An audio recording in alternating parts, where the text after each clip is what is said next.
Friendship is a strong chain, but within the circle of the chain forged by it, one weak link could destroy the strongest ties. And when Benedict Ferris learned that his best friend, Bill Gordon, was marrying Helen Lawrence, the jealousy in his heart rankled until it brought both men to the brink of doom when they came to the Valley of the Unknown. A fine thing. I go back on a trip and come back to find you engaged. Well, kids, you know how I feel. Congratulations, Bill. And you to Helen. I wish you every happiness. It's Benedict. We have been friends a long time, the three of us. And it's going to stay like that after Helen and I are married. You bet it is. I would not want it changed for the world. There will always be three of us. The three musketeers. Bill, Benedict, and Helen. When are you planning to get married? As soon as possible. We're figuring on the end of the month. I wish you would postpone the wedding, Bill. I have definite word that there is uranium in the Guatemalan jungle. You are the best geologist on my staff. We must work fast. You know what it would mean if the source of uranium fell into the wrong hands. I certainly do. When would we have to leave? We could take off by plane in 2 days. Then we spend about a month down in Mayan, hunting for the uranium. Incidentally, that section is practically unexplored and we come across some interesting Mayan ruins. But it is vital for us to secure the uranium. Helen, this trip is very important. Yes, darling. I have waited for you so long. Now that another few weeks won't make any difference, you go with Benedict. I will be here when you get back. I will miss you so, darling. Let's get to work. We have a lot of ground to cover before we get rolling. A few days later, Benedict and Bill were in the office of a police official in a small town bordering the Guatemalan jungle. Signors, you are asking for trouble. None of the people here will work. For you in the area you show me on the map, for that is where the Valley of the Unknown is located. What in blazes is the Valley of the Unknown? Who knows? It's a great mysterious valley in the heart of the jungle. The legend tells us that there lives a goddess of vengeance, worshipped by the ancient Mayans. Everyone is afraid, senor. Listen, the officials in Guatemala City told you of our mission. We need people to go with us, at least a guide. Yes, I know, but the legend does not die. No man ever went into the Valley of the Unknown without meeting disaster. Some have not returned. Some have been found wandering in the jungle out of their minds. So you see, the fear is real. There is no use to ask the natives. I will guide you myself, but only up to the entrance to the valley. From there on, you are on your own, for I to believe the legend. All right, I guess that is the best we can do. We have our Gaia counters, and if we locate uranium, we can always bring the warp crew down from Guatemala City. The following day, the three men hacked their way through the dense jungle towards the Valley of the Unknown. Signors, this is far as I will go with you. The valley lies beyond the next rise. I am not a superstitious man, but I have seen what has happened out there. If you are going to be a fool enough to believe this native mumbo-jumbo, I cannot force you to go on. Well, there he goes. You would never figure to look at him that he is so full of fears. But I guess you can never know what goes on in a man's mind. Hey, Benedict? No, you cannot. Come on, Bill. Let's get to the valley. I want to unlimber the Geiger counter and get busy trying to locate the uranium deposit. Soon, they arrived at their destination. Say, look at those ruins. We are at the site of an ancient Mayan city. Yeah, I told you we would get a chance to poke around some ruins. We will make camp now, Bill, and get an early start in the morning. I saw a stream back to Benedict. I will get the water if you start a fire. We will break out some of the jumbo rations. I am plenty hungry. Right, Bill. I get a good fire going. You don't know it yet, Bill Gordon, but only one of us is going back to Helen, and it won't be you. Now I have the chance I have been waiting for, to kill you.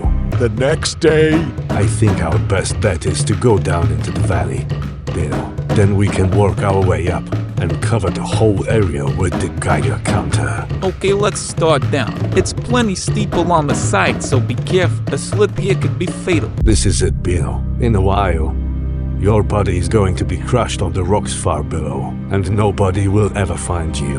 The men climbed down into the swirling mist that came up from the bed of the valley until... The further we go down the valley, the more foggy it gets. I wonder where that mist is coming from. This is my chance. One push, and he will be out of my life forever. What? Benedict? No.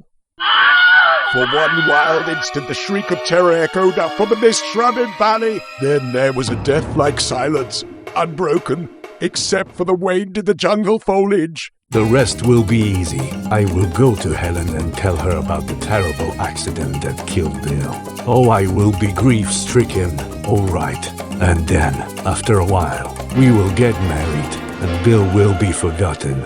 But as Benedict Ferris started to climb back up, the ledge beneath his feet suddenly crumbled, and... The ledge?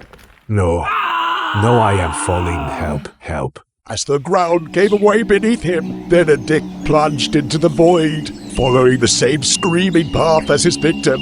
And then, much later, he regained consciousness to find himself in strange surroundings. What is this? Where am I? In the temple of Telepaka, our goddess of vengeance. This is some trick. I remember falling. Tell me what has happened. Speak, man.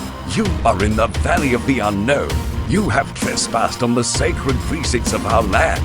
There is no return from here. Only Telepaka can decide your fate. I don't understand. How did I get here? Tell me the truth. Am I dead? All that can be told is that you are here.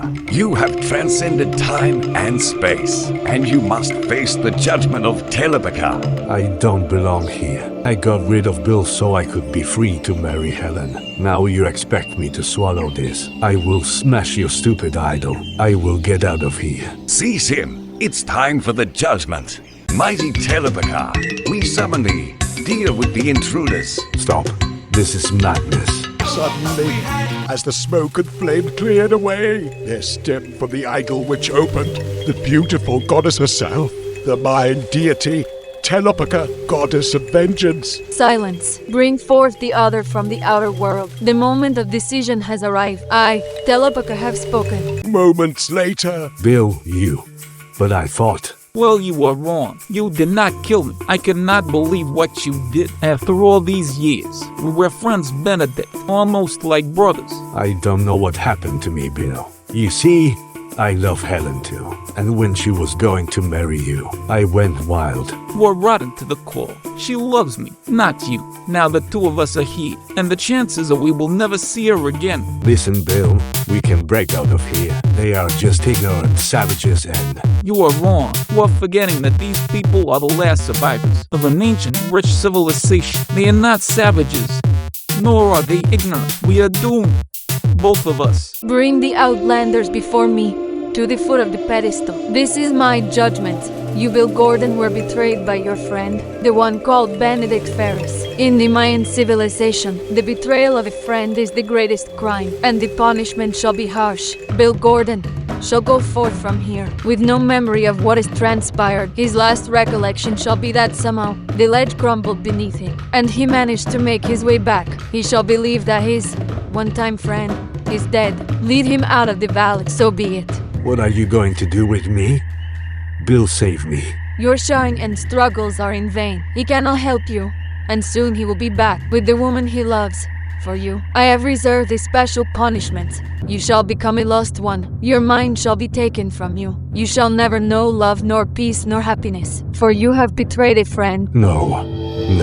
Screaming wildly, Benedict broke away from his guards and leapt to Telepaka. His clutching fingers fell short of her throat and tore the locket from her neck as a guard clubbed him. I will shut your mouth. I will. Dog, how dare you touch Telepaka? My sword will cut out your heart. No. When he awakens, he will be a lost one. Let him live. Let him suffer, and he shall keep the locket, a reminder that will taunt him forever. As you will it, Telepaka. A few days later, Bill was on his way home. I wish I could remember what happened more clearly. It's like a nightmare, a half-remembered dream. Poor Benedict. It happened so quickly. And when the plane landed, Helen was at the airport to meet it. Darling, I have been so worried since I got your cable. Benedict is. That they searched for him, but there was no trace of the body. I guess he is somewhere in the valley, covered by the ledge that fell on him. We must think of him as he was. Sweet and gentle and kind, our friend. That's right, darling. And meanwhile, somewhere in the depths of the Guatemalan jungle, See there, Pepe, a gringo. We must help him. He has the look of one of the lost, one in his eyes. Yes, he comes from the Valley of the Unknown. Let us take him to the village where the doctor can treat him. in the village. The goddess, the locket, the goddess, the locket. Bill. Poor man. He is quite mad. There are no papers on him, no marks of identification. We will send him to the hospital. But first, I must see what he has in his hands. The doctor unpinched the fist and That is a strange locket. I have never seen one like this before. Oh, Senior Doctor, I know it's the locket that is worn around the neck of the goddess Telepathy. In ancient times, our people worshipped her. She was the goddess of vengeance. That is nonsense, and you know it. It is some useless trinket. I have heard that stupid story about the Valley of the Unknown. Someday, I am going there myself, just to take a look. Never go there, Senior, or you two will become a lost one. and so Benedict Ferris was doomed to live out the rest of his days in a mental asylum somewhere in Guatemala. Never again would he see the two friends whom he had tried to betray, the only two persons in the world, ironically enough, who mourned his death. Goddess, locket, goddess, locket. Bill. The end. Please like, comment, or subscribe. I will make you a lost one in the Guatemalan jungle if you don't. I, Telepathy, have spoken. You can also become a member of my Patreon to support me. See the link in the description. Or check out some of my other audio comics. There will be more posted every month. No. There is no limit.